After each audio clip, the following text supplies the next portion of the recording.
फूल की रंगोली नहीं बनती। जन्माष्टमी का त्योहार आता है तो 8 दिन पहले से लड्डू पेड़ा नहीं बनता। और मुझे देखो, दीपावली पे केवल साल में 1 बार आ जाती हूँ, घर का कोना कोना साफ करवा देती हूँ। देखिए अपनी संस्था, एक सोफे का कवर, बेडशीट तक चेंज करवा दूं। अपनी सत्ता इतनी। और तो और बाथरूम के फर्श पे भी रंगोली बनवा दूं। इतनी सत्ता है अपनी। दरवाजे का तो जान है, झालर बंदर बार सब लगवा दूं। और 8 दिन पहले से खकड़िया, पपड़िया, गुजिया, गुलाब जामुन ने, रसगुल्ला बनवा दूं। और जिस दिन हमारी पूजन होए तो गन्ना ने, सिंगाड़ा ने, सीताफल ने, जाम ने, पूरी ने, भजिया 6 चौकी पे जमवा दूं। 6 चौकी पे। देखिए सर। और रात के 2 बजे तक तो गोपाल श्रेष्ठ नाम पढ़वाऊं। रात के 2 बजे। और सुबह रात को तो लोग 10-20 हजार के बम में आग लगाए, सुबह 4 बजे से उठ के फिर भड़बड़ करते। देखिए अपनी सत्ता। भगवान विष्णु का मन बड़ा सुखारे, बिल्कुल सही बोल रही है। और एक तुम्हारी जन्माष्टमी, रामनवमी, नरसिंह चौदस, वामन द्वादशी।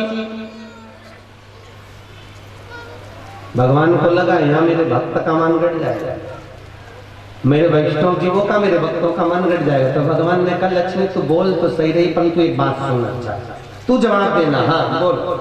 एक बात बता, जब घर में बेटे की जो शादी होती है ना, तो बेटा माँ से कहता है, माँ मैं तेरा छोड़ा हूं कि हाँ, मेरी शादी है कि हाँ, तो तू बहू के लिए ने 1 लाख का लहंगा चुन्नी लाई। 1 लाख का लहंगा चुन्नी, 10-20 हजार, 50 हजार, 1 लाख की रकम बनवाई ने। 1,000 का भी वाला बात से कौन सा बोलेगा? हाँ वही तो ऐसा। हाँ वही मेकअप बॉक्स लिए, 1,500 की चप्पल लाई। और इतना खर्चा करा। और बेटा के माँ शादी मेरी और तूने मेरे को 10-20 हजार का भी कपड़ा नहीं दिलाया। तो माँ कहती है कि ये बेटा वो पराए घर की आ रही है, 10 जगह जाएगी, 10 जगह कहेगी, दे दे, एक ही बात तो दे दे। भगवान ने कहा, लक्ष्मी तू 10 घर जाती है, 10 जगह जाकर कहेगी, इसलिए लोग तुझसे डरते हैं। और एक बार बेटा से मानी डरे, पर बहू से तो आज भी डरे। भगवान का। और तुम देख लो, पहले के जमाने में बच्चों को डराते थे तो कहते थे बाऊ आया। आज के जमाने में सास रोटी खा रही हो, हलवा खा रही हो, कह दो बाऊ आई, बेचारी खाती खाती रोटी खा। आधा हलवा तो मुंह में, आधा बाहर। अभी तो गई थी माए के फिर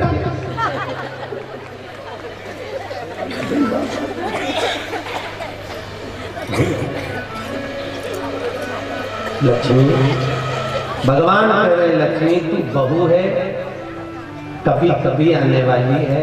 और मैं घर का बेटा हूँ, जो पहले से घर में रहता है, उसको साज और श्रृंगार की जरूरत नहीं पड़ती, उसे राजसी ठाट की जरूरत है।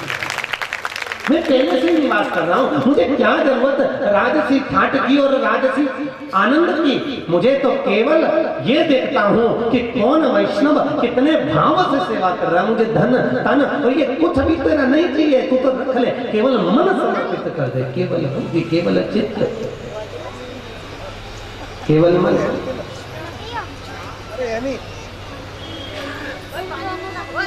राजसी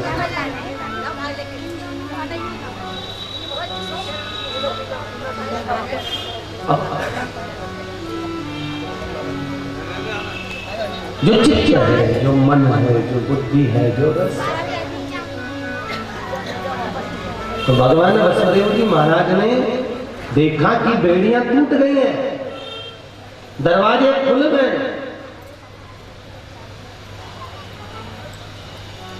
दरवाजे खुले, बेड़ियां टूट गई।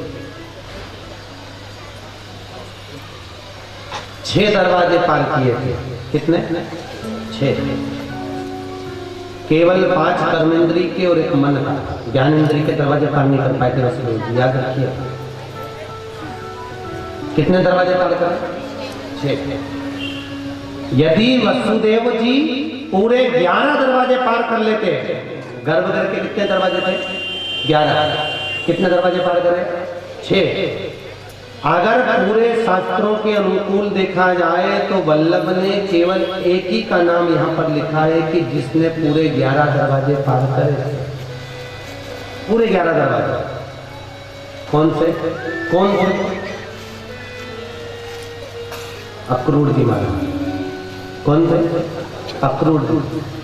अक्रूर जी केवल ऐसे थे जिन्होंने पूरे 11 दरवाजे पार करे। कैसे 11 दरवाजे? 5 कर्मेंद्री के, 5 ज्ञानेंद्री के और 1 मन के। और वसुदेव जी जो थे, अगर इनने केवल 6 दरवाजे पार करे थे, 5 कर्मेंद्री के और 1 मन का, ज्ञान इंद्री के दरवाजे पार नहीं हुए। अगर इनका ज्ञान इंद्री का दरवाजा पार हो जाता तो वसुदेव जी के पास में जब भगवान कृष्ण आए तो वसुदेव जी ये नहीं कहते कि बेटा एक कृष्ण एक काम कर, मैंने तेरी माँ को वचन दिया था, देवकी को वचन दिया था कि तेरे सारे पुत्र का तुझे दर्शन कराऊंगा, तो तेरे जितने भाई मरे हैं उन सबको लाके तेरी माँ को दर्शन करा दे। अगर 5 इंद्री और पार कर लेते तो उन्मुक्ता आन जो हृदय में आकांक्षा रह गई है, जो उत्साह जो आकांक्षा के साथ रह गया था वही और एक ना लालसा, आकांक्षा, इच्छा। ज्ञानेंद्रिय पार होने के बाद ये नहीं रहते, ज्ञानेंद्रिय पार होने के बाद तो सब समाप्त हो जाता है। उसी तरह जैसे मिठाई वाला जो हलवाई होता है ना, वो मिठाई से उग जाता है। घर की माताएं जो रहती है ना, वो जब बहुत पकवान बना रही हो, गुलाब जामुन बना रही हो, जलेबी बना रही हो, खोपरा पाक बना रही हो, बहुत सारी मिठाई बना रही हो और सारे घर को जिमा रही हो, पर उस माँ जब जीमने बैठती है तो उससे देखना दूसरी वस्तु खा लेगी, पर वो नहीं खा सकती जो उसने बनाया है। सबको खिला देगी पर उसकी लालसा समाप्त हो गई। वसुदेव जी ने कितने दरवाजे पार करे? ये तो भागवत में लिखा है 6 दरवाजे पार करे, परंतु मुख्य 6 दरवाजे कौन से हैं? 5 कर्मेंद्री के और 1 मन का दरवाजा, ये 6 दरवाजों को पार करा था उन्होंने।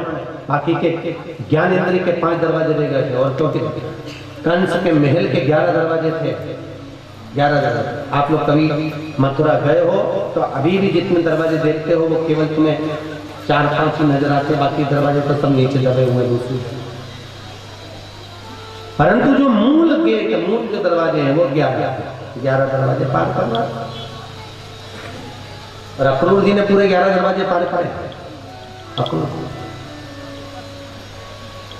उद्धव जी महाराज ने केवल 10 दरवाजे पार करे थे। कितने दरवाजे? 10। उद्धव जी ने 10 दरवाजे पार करे थे। इसी कारण उद्धव जी महाराज को श्राप लग गया। जब उद्धव जी ज्ञान देने आए, ये कथा हमने कई बार भागवत में कही है, अग्रवाल धर्मशाला में, कि उद्धव जी जब ज्ञान देने के लिए गोपियों को आए, भगवान कृष्ण के कहने पर आए, उस समय पर गोपियां उद्धव जी को पकड़ कर ले गई और उन्होंने ले जाकर उद्धव जी को एक शिला पर वन में बिठा दिया। उद्धव जी ये देखकर कि ये गोपियां सिंहासन पर बैठी हैं और मुझे जमीन पर बिठा दिया, उद्धव जी तो भागे। जैसे उद्धव जी भागे, भांडेर वन में प्रवेश किया। कौन से वन में गए? भांडेर वन। और भांडेर वन में उस समय पर पहरेदारी थी ललिता जी। किसकी पहरेदारी है? ललिता सखी। अब ललिता जी की पहरेदारी थी और ये बिना पूछे प्रवेश कर गए। ललिता जी को क्रोध आ गया और ललिता जी ने श्राप दे दिया कि जहां मेरा ठाकुर राधा जी के साथ स्वामी जी के साथ बैठा है और तू वहां बिना पूछे प्रवेश कर गया, हे उद्धव, मैं तुझे श्राप देती हूँ कि पृथ्वी पर तू अंधा बनकर जन्मेगा। फिर पृथ्वी पर कौन बन गया? सूरदास। ये वही उद्धव।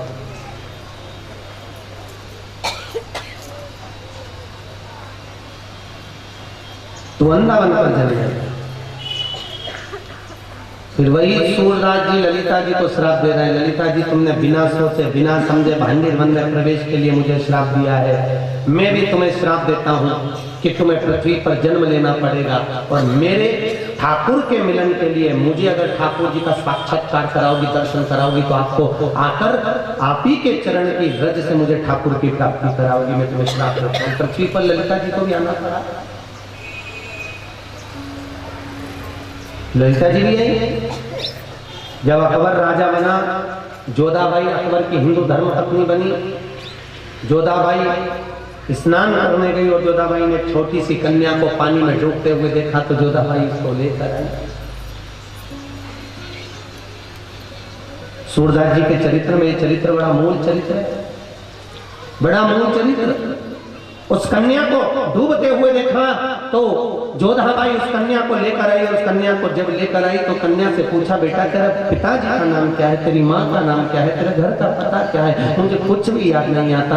जोधाबाई ने सोचा चलो इसी कन्या को मैं अपना समझकर पाल लेती हूँ, बड़ा कर लेती हूँ। कन्या को बड़ा किया, पाला। वो कन्या का प्रतिदिन का नियम था, रोज का नियम। शाम होती श्रृंगार करती, छत पे चली जाती। एक बार जोधाबाई ने पूछा, बेटा तू इतना सुंदर श्रृंगार करती है और इतना सुंदर श्रृंगार कर कर तू कहां जाती है?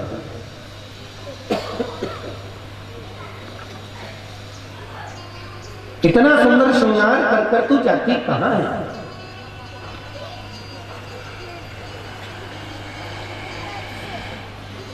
कहने लगी, मां ये जो शाम का समय है ना, मेरा जो प्रीतम है शाम को गौए चलाकर लौटता है ना, तो उसका दर्शन करने को जाते। जोधाबाई ने कहा, तेरा प्रीतम तो इतनी सी रखी और तेरा प्रीतम, मेरे को तेरी लीला समझ में नहीं आती, तुझे दिखता है? हाँ।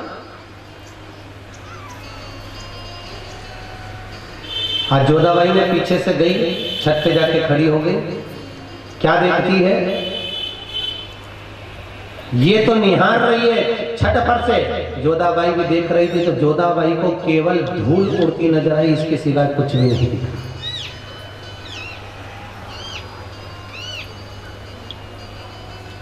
केवल धूल नजर आ रही है, जोधाबाई को कुछ नजर नहीं आया।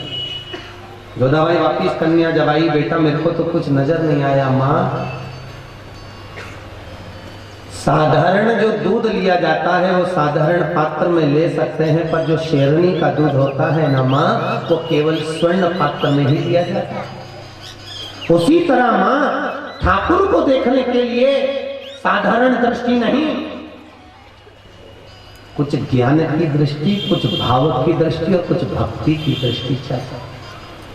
माने का तू फालतू की बात छोड़ दे, देख बेटा मैं तो बूढ़ी हो गई, अकबर मुझे देखता नहीं है, एक काम करना आज तू मेरा श्रृंगार कर दे।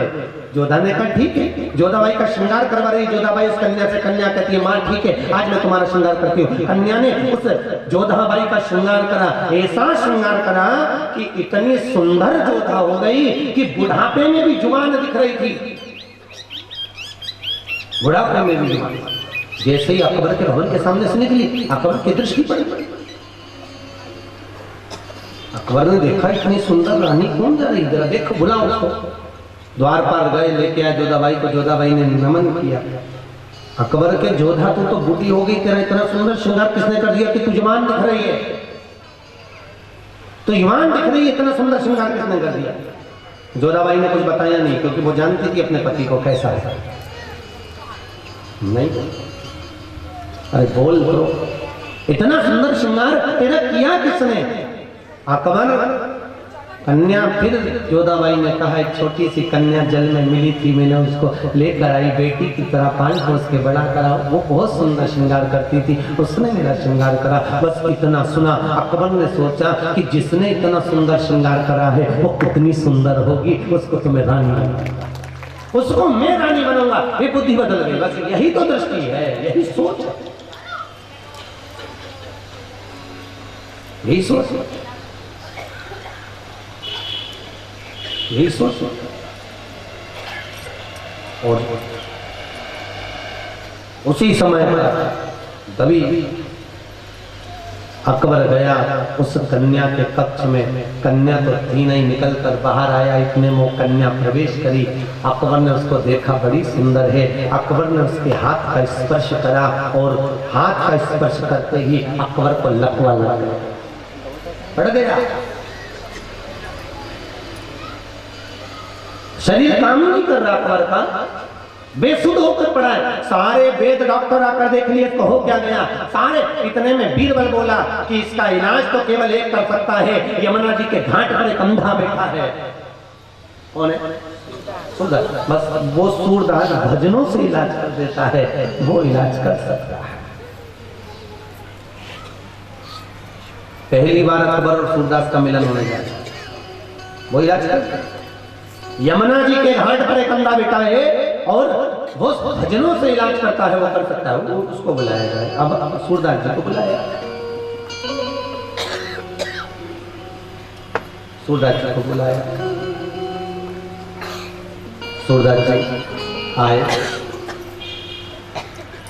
और जैसे ही सूरदास जी आए, अकबर को देखा। ये हालत हुई कैसे?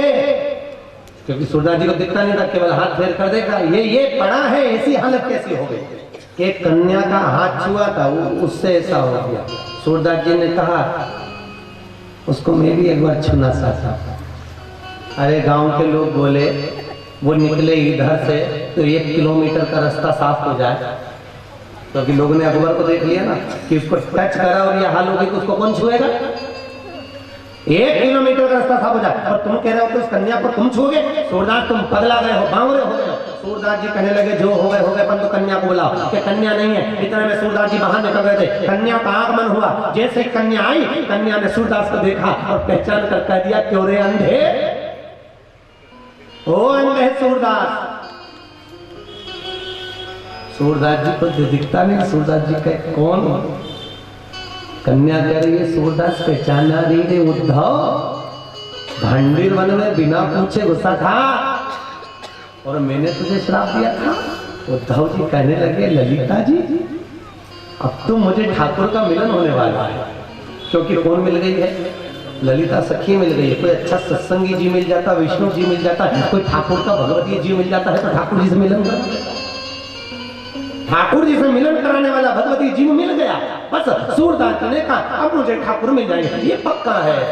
अब मिलन सच्चा है। बस इतना तो कहना था। ललिता सखी का जैसे ही चरण छूने के लिए सूरदास जी झुके, इतने में तो ललिता जी स्पर्श होते से ही राख का ढेर बन गई। राख का ढेर बनी, सूरदास जी ने मस्तक पर तिलक लगाया। आज भी सूरदास जी को राख का तिलक होता है। काय का तिलक होता है? राख। आज भी, क्योंकि ललिता सखी के चरण की रज से राख से ही परमात्मा की भक्ति प्राप्त हो गई थी। कभी अपन चंद्र सरोवर जाते हैं तो वहां पर सूरदास जी की जो निधि आज, सूरदास जी की जो बैठक जी वगैरह, उस पर आप देखें राख का तिलक बीच में। भले कुंकू का तिलक बना तो बीच में राख का तिलक जरूर है।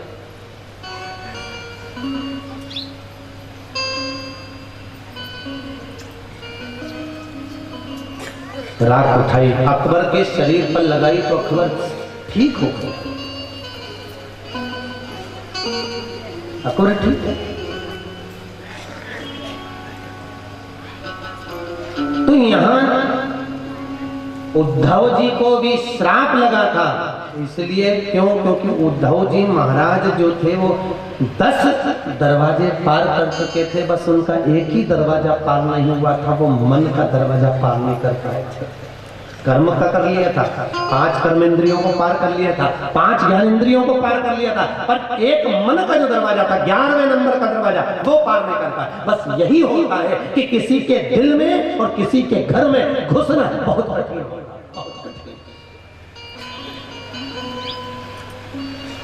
किसी के दिल में घुसना। उद्धव जी के मन में जब गए थे पाती लेकर, भगवान कृष्ण का पत्र लेकर, तब उद्धव जी महाराज तो इतने अहंकार में खुल कर गए थे कि हे कृष्ण, तू बोलता है गोपियां मुझे चाहती है। अरे वो ग्वालन क्या कहेंगी, भूल गई होगी। नहीं, बस यही मन तो समर्पित नहीं कर पाया। भले तूने पढ़ाई कर ली, विद्या अध्ययन कर लिया, पर है तो नहीं। अब कोई कितना ही पढ़ ले, पढ़ने से क्या होगा। 4 इंजीनियर, एक आड़ा टेढ़ा पाइप, उसमें तार हो रहा है, तार जा ही नहीं गया। चारों इंजीनियर हार गए। एक गांव का व्यक्ति निकल के जा रहा था, उस गांव वाले ने पूछा, इंजीनियर साहब क्या हो गया, तुम 15 दिन से लगे हो, क्या हो गया? अरे चुप रहे, तू गंवार, तुझे क्या मालूम? ये तार जो है इस पाइप में कौन है, और पाइप आड़ा टेढ़ा, उसमें जा नहीं रहा। अरे तो इंजीनियर साहब ये तो बहुत सरल काम है, लाओ मैं डाल दूं। इंजीनियरों ने कहा तू गंवार को क्या डालेगा, क्या डालेगा तू? अरे लाओ मुझे तो दो। इतने में इंजीनियर से पाइप लिया, उस गांव के व्यक्ति ने, गांव वाले ने तार लिया, रखा और गया खेत पे, एक ऊंदरा चूहा पकड़ के लाया, चूहे की पूंछ से तार बांधा और ऊंदरा को जो है पाइप में डाला, ऊंदरा उड़न निकल गया ने तार भी। इंजीनियर फेल हो गया, गांव वाला था।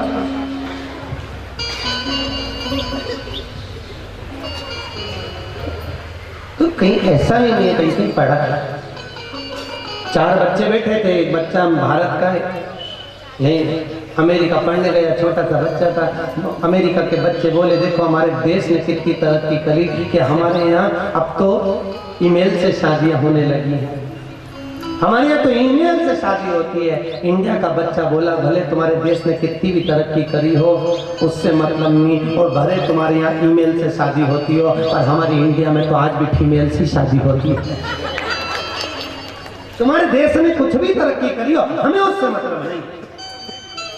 परंतु भारत सभ्यता और संस्कृति की जननी जो यहाँ हुआ है वो नहीं।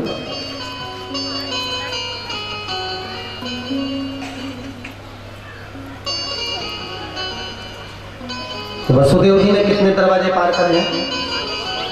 अरे जम के बोलो जरा। 6। कौन कौन से हैं? 5 कर्म इंद्री के और 1 मन का। उद्धव जी ने कितने दरवाजे पार करे हैं? 10। 5 कर्मेंद्री के, 5 ज्ञानेंद्री के, 1 मन का रह गया है। देखो जरा है, ये पढ़ाई है। और आ जाओ किसके ऊपर? अक्रूर जी के ऊपर। अक्रूर जी ने कितने दरवाजे पार करे? पूरे 11। इसलिए सुबोधनी में वल्लभ ने अक्रूर जी का जो चरित्र लिखा बड़ा सुंदर 10वें स्कंद में लिखा। आगे आएगा ये चरित्र, कल अपन सुनेंगे इसको। बड़ा सुंदर चरित्र कि अक्रूर जी महाराज लेने किसको जा रहे हैं? अरे जमी के बोलो, किसको लेने गए? कृष्ण भगवान को। अब ईमानदारी से बोलो, भगवान किसके साथ आ सकता है? किसके साथ आएगा? जो मन से साफ हो, बुद्धि से साफ हो, जिसकी इंद्रियां परमात्मा को समर्पित हो, जिसका चित्त परमात्मा को समर्पित हो, भगवान उसके साथ। तन मन सब परमात्मा को जिसने दे दिया वो परमात्मा परमात्मा।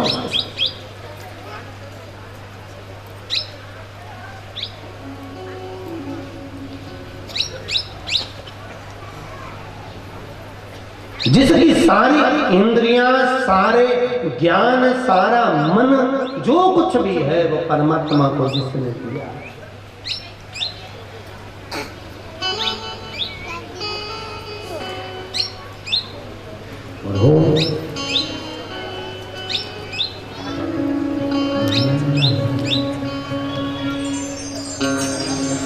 मेरे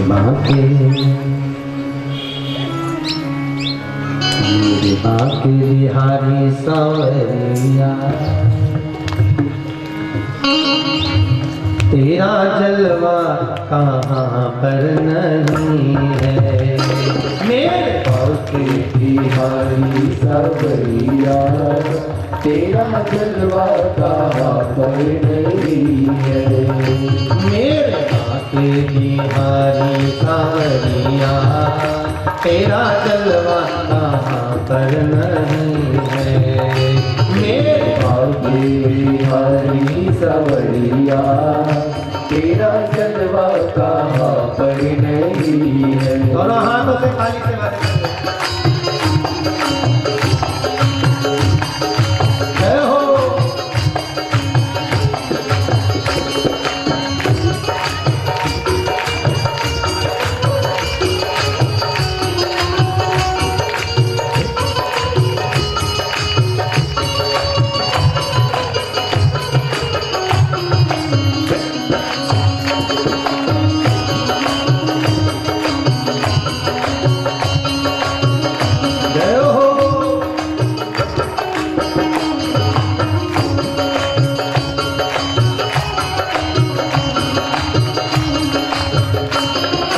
वालों ने तुमको है देखा, कान वालों ने तुमको सुना।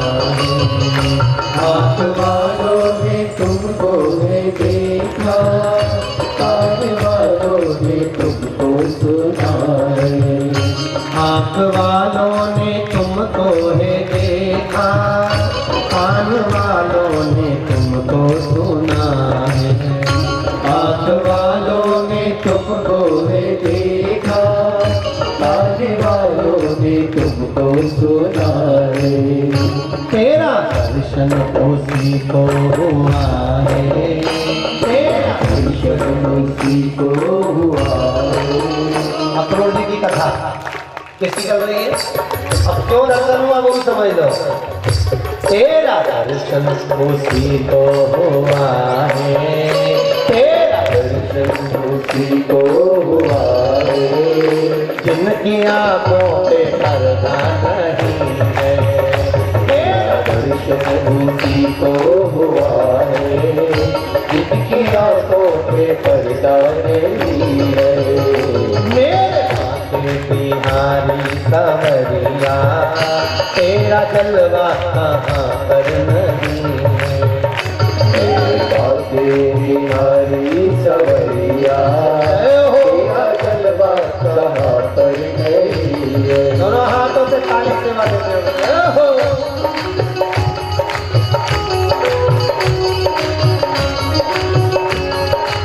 बड़े भाव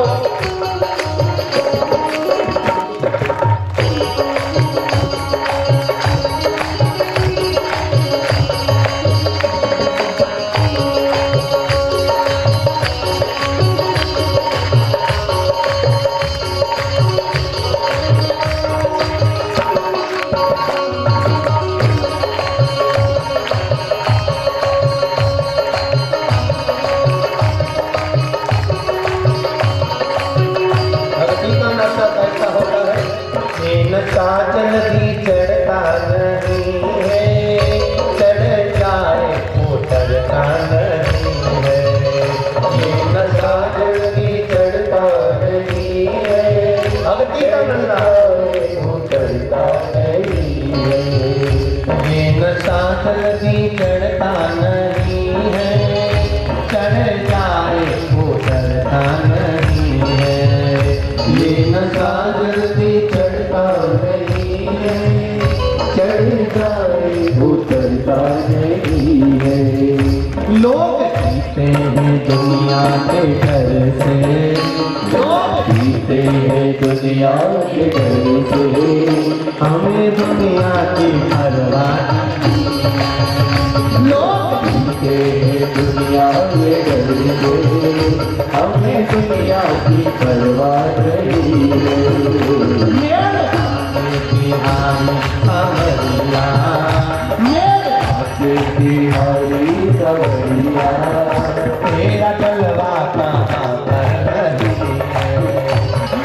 काके बिहारी सवरिया, तेरा जलवा कहाँ पर नहीं है। तेरा तेरा तेरा तेरा तेरा तेरा तेरा ओ राधे राधे राधे राधे राधे राधे राधे, तेरा तेरा तेरा तेरा तेरा तेरा ओ राधे राधे राधे राधे राधे राधे राधे।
भक्तों ने तुझको पुकारा, तेरे भक्तों ने जब भी पुकारा, तेरे भक्तों ने जब भी पुकारा, तेरे आने में देरी नहीं है, तेरे भक्तों ने जब भी पुकारा, तेरे आए में देरी नहीं है। मेरे बाके बिहारी सांवरिया, मेरे बाके बिहारी सांवरिया, मेरे बिहारी सांवरिया, मेरे बाके बिहारी सांवरिया, तेरा जलवा कहाँ पर नहीं है, मेरे बाके बिहारी सांवरिया, तेरा जलवा कहाँ पर नहीं है। राधे राधे राधे राधे राधे राधे राधे, ओ राधे राधे राधे राधे राधे राधे राधे, राधे राधे राधे राधे राधे राधे राधे, ओ राधे राधे राधे राधे राधे राधे राधे, राधे राधे राधे राधे राधे राधे राधे, ओ राधे राधे राधे राधे राधे राधे। गोपाल कृष्ण भगवान। तो वसुदेव जी ने कितने दरवाजे पार करे? 6। उद्धव जी ने 10 और अक्रूर जी ने 11, क्योंकि सब परमात्मा को समर्पित कर कर 5 कर्मेंद्रिय 5 ज्ञानेंद्रिय एकम्मन परमात्मा को देकर तब परमात्मा को लेकर गया है। भगवान ऐसे चले गए, ऐसे पहुंच गए भगवान वसुदेव जी के साथ में।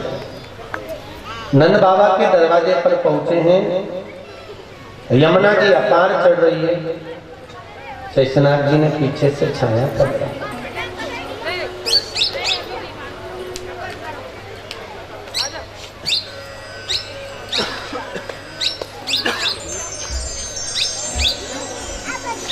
अब पुष्टि में यमुना क्या है? आपको कहा था भक्ति। यमुना क्या है? भक्ति।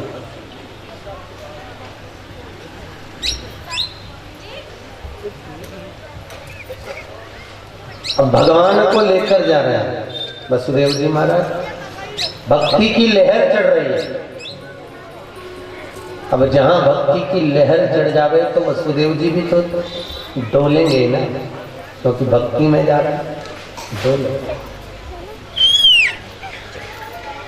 डोले चढ़ी यमुना, जो चढ़ी वसुदेव जी ने ऊंचा करा, ऊंचा करा यमुना और चढ़ी।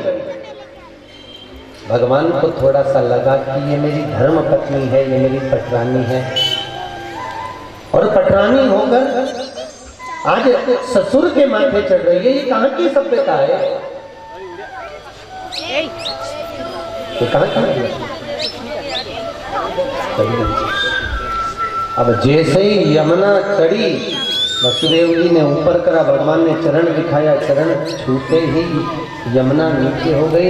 नंद बाबा के भवन में प्रवेश कर रहे हैं, जहाँ पर सुंदर आनंद से कन्या को वसुदेव जी उठाकर लेकर जा रहे हैं और लाला को सुला रहे हैं।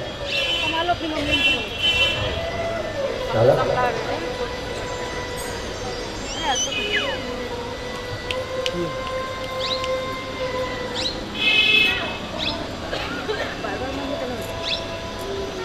कन्या को लेकर गए, बापी बेड़ियां बंद, दरवाजे बंद, द्वारपाल फिर जाग गए और कंस को चेतावनी मिली, आए उठाकर मारना चाहे तो बुझा धात्री भवानी दुर्गा बनकर चली गई। अरे कंस तो मुझे मारना चाहता है, तुझे मारने वाला ब्रज 84 कोस में जन्म ले चुका है। कितने कोस में? ब्रज 84 कोस। 84 कोस इसलिए बोला कि एक अगर ब्रज 84 कोस की जो भी जाएगा परिक्रमा लगाएगा तो परमात्मा मिल जाएगा, और मिल जाएगा तो उद्धार हो जाएगा। और तुम देख लो, पूतना गई ब्रज 84 कोस की परिक्रमा लगाई, उद्धार हो गया। कर्णावत गया, परिक्रमा लगाई, उद्धार हो गया। अघासुर, बकासुर, धनुकासुर जितने गए, बस 84 कोस की परिक्रमा करते हो, भगवान मिल जाता और उद्धार हो जाता।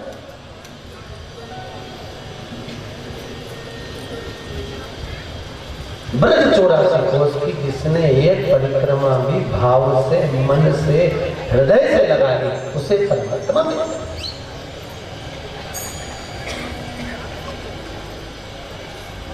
इसलिए कह दिया 84 कोस में भगवान जन्म ले चुके हैं, तू तो जा। कंस को क्रोध आ गया।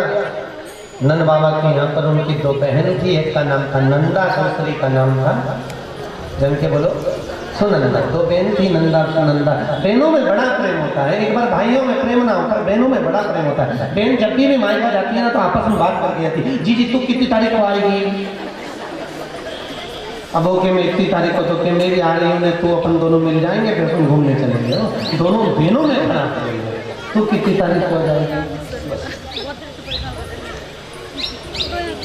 अब तो यहाँ तो जापा की बात है। अब इन्होंने, सुनंदा जी बड़ी थी, नंदा छोटी थी। नंदा ने सुनंदा से कहा, जी तू तो बड़ी है, तेरा तो सारा बच्चा, उनकी शादी हो गई, वहाँ तो अभी तो बच्चे छोटे हैं, कुंवारे हैं, अब उनकी शादी ब्याह सब करना है, तो मैं तो छोटी, तू बड़ी है। अब तू बड़ी है तो तेरे को तो घर लेके चलना पड़े। अब देख, माँ तो है नहीं, पिताजी है नहीं, तो भाभी की डिलीवरी का समय, जापा का समय, कम से कम एक बहन तो जाए। पहले ऐसा होता था कि भाभी के छोरा छोरी होता था तो ननंद और केले आ जाती, बधाई के लिए नहीं, काम संभालने। आज के जमाने में ननंद और नहीं आती। क्यों नहीं आती? क्योंकि भाभीयों का विश्वास ही नहीं किया। अभी अपनी बहन के बुला ले, पर ननंद के नहीं बोला। विश्वास अब सुनंदा जी को भेजा, जी तू चली जा, तू थोड़ा संभाल लेना। सुनंदा जी आई और सुनंदा जी ने कहा, तू कब आएगी? तो कि तू बस खबर करवा देगी कि लाला भयो है, और भगवान से प्रार्थना कर जे कि बुढ़ापा में हो रहा है तो छोरा ही हो, क्योंकि छोरी होगी तो ब्याह के दूसरे गांव चली जाएगी, छोरा हो जाएगा तो भोजी भैया का थोड़ा ध्यान रखे। परंतु तू आ जाना हो। दोनों की ऐसा होता है। जब जानती है बहनें सब सोच समझ के कहीं शादी में भी जाए तो पहले विचार कर ले, भाई के यहाँ शादी है, तू क्या दे रही? तो क्या मैं बीठी दूंगी, तो तू तो मैं मंगलसूत्र दे। दो चीज तो बहन के, बहनों में प्रेम है, बहुत प्रेम है बहनों में, बहुत। भाइयों में भले ना चले। सुनंदा जी पहुंच गई, रात्रि को रोने की आवाज आई, उठी, भगवान से प्रार्थना कर, छोड़ ही भैया आओ, छोड़ ही भैया आओ, छोड़ ही भैया आओ। विनती करती करती करती गई, और जैसे ही लाला का दर्शन करा तो नंद बाबा के पलंग के पास जाके चिल्ला दी, बधाइयो। जैसे ही नंद बाबा के बोला तो अच्छे नींद में तो धड़ से नीचे गिर गए। जैसे ही, अरे क्या हो गया सुनंदा? सुनंदा के दादा, बधाइयो बधाइयो बधाई। क्या हुआ? क्या लाला इतना तो कहना था, और अंदर से थाली लाई, कलदार उठाया और बजाया। पहले ऐसा होता था, लड़का हो तो थाली बजे, लड़की हो तो लोटा बजा। थाली बजी मतलब माल भर के लाएगा, लोटा बजाया मतलब निकाल के ले जाओ तो ले जाएगा। थाली बजी, पूरे गांव में सूचना हो गई, जहां तहां लोग बधाइयां करने लगे, साज श्रृंगार होने लगा, पूरे गांव के लोग बधाइयां ले लेकर जाने लगे। नंद बाबा के महल में भी बधाइयां बांटने की तैयारी होने लगी। बधाइयां बांटने की जैसी तैयारियां करी, वो बधाइयां बांटी जाए। वो हाथी ने, घोड़ा ने, गौवे ने, बछड़ा कितना दिया, कितना दिया। नंद बाबा के पास सबसे ज्यादा क्या थी? अरे बोलो तो, गाय कितनी थी? 10 लाख। ब्रजभानु जी क्या 20 लाख।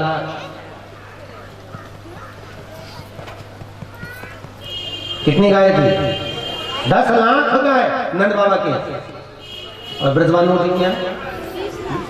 अब 10 लाख गाय जिसके होगी तो सबसे ज्यादा क्या बांटेगा? जिसके जो ज्यादा चीज होगी वही बांटेगा है। अब इनकी गऊ थी तो खूब बांटा, खूब गऊ का दान दिया। एक पंडित जी ले जाता जाए, बांधता जाए, ले जाता जाए, बांधता जाए, ले जाता जाए, बांधता जाए। इतने में पत्नी बोली, पूरा घर भरा गया, मत लाओ।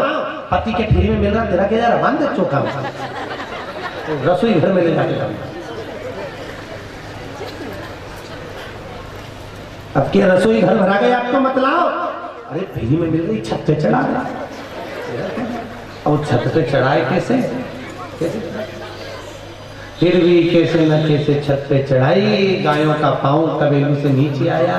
यस, गोपियों ने कबेलू हटा के जहाँ गाय गोबर करे वहाँ बाल्टी टांगती है और चरे वहाँ पे बाल्टी टांगती खाती। गौओं ने भी सोचा ये अच्छा काम है, राम राज में चरने जाना पड़ता था, कृष्ण राज में बैठे बैठे अच्छा खूब गौ है।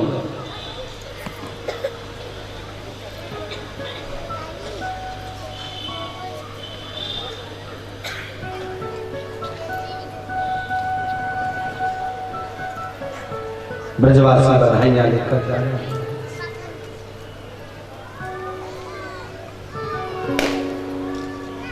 इतनी बधाई, दूध दही माखन घी शहद शक्कर।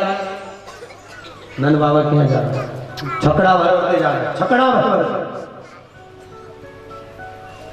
ढेर लग गया। नंद बाबा ने सुनंदा से कहा, सुनंदा ओ बेन इतनी सारी बधाई बाकी की कहाँ रखें? तो चिंता मत कर, एक काम कर, अब बर्तन भरा गए तो आंगन देखा है, पहले इतना लंबा चौड़ा आंगन होता था, आसपास होटली होती थी, अंदर कमरे होते थे, आंगन में डलवा दे। आंगन में डलवा या दूध दही माखन शहद सब। अब बाहर सारे ब्रजवासी अंदर, यशोदा जी लाला को लेकर, सुनंदा अंदर, ब्रजवासी के हमें लाला का दर्शन करना है। तो इतने में नंद बाबा ने कहा चले जाओ अंदर। तो अंदर कैसे जाए, सामने दूध दही माखन पड़ा है, इस पे कोई लात रख सकता है क्या? दूध दही पे लात रखना अच्छी बात नहीं है, ये गौधन है, हम लात नहीं। तो सुनंदा जी से पूछा, बेन सुनंदा क्या करे? सुनंदा के घबराओ मत भैया, एक लात रखने का काम ही नहीं, वहां पे बिठा दो और धक्का लगा दो, बिठाओ वहां पे, लात का काम ही नहीं है। अब जो वहां पर बिठाया, जो धकाया, धक्का लगाते ही ऐसा फिसलता हुआ गया, क्योंकि दही चिकना, दूध चिकना, घी चिकना, माखन चिकना, फिसलता गया तो यशोदा जी के पलंग के नीचे भरा गया। अब यशोदा जी के पलंग के नीचे भराया तो की चोटी पकड़ के खींच के लाई। सुनंदा जी ने जो धकाया तो सीधे बाहर निकल गया। लोग लाइन लगा के खड़े थे, क्यों रे यशोदा जी का छोरा कैसा है, नंद बाबा का बेटा कैसा है? अरे पूछो मत ही रे, इतना बढ़िया, इतना बढ़िया, इतना बढ़िया, पूछा ही भाई इतना बढ़िया। तो एक ने कहा यशोदा जी का छोरा इतना बढ़िया, वो तो मैंने देखा ही नहीं है। पड़ोसी ने जूता निकाल के एक दिया, बढ़िया में देखा ना करा उसे कि बढ़िया बढ़िया कर रहा है। क्या बढ़िया कि फिसलने में इतना बढ़िया। अब जो जा रहा है यशोदा जी क्या फिसल फिसल के जा रहा है, सब